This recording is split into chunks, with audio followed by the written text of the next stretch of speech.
Ek is Jacques Miller, ek is hierdie jaar 'n beoordelaar vir die FHK se internasionale Afrikaanse Expo. Die tema hierdie jaar is boeke. Hoekom ek dink is belangrik dat almal van julle inskryf vir hierdie kompetisie is omdat elke een se werk is uniek. Kuns is 'n unieke ding. Dis 'n subjektiewe ding. Nie een is beter as die ander een nie.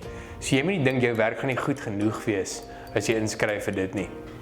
Kuns is so sport. Nie een sport is beter as die ander een nie. Die tema boeke is so universeel. Ek dink daar is soveel moontlikhede wat jy kan eksploreer om wat in 'n boek is te manifesteer in 'n tweedimensionele kunswerk. Ek is ook 'n beoordelaar vir die kunste kategorie hierdie jaar en ja, dit gaan ongelooflik wees. Ek sien baie uit daarna om julle werk te sien. Moenie bang wees en leef julleself uit.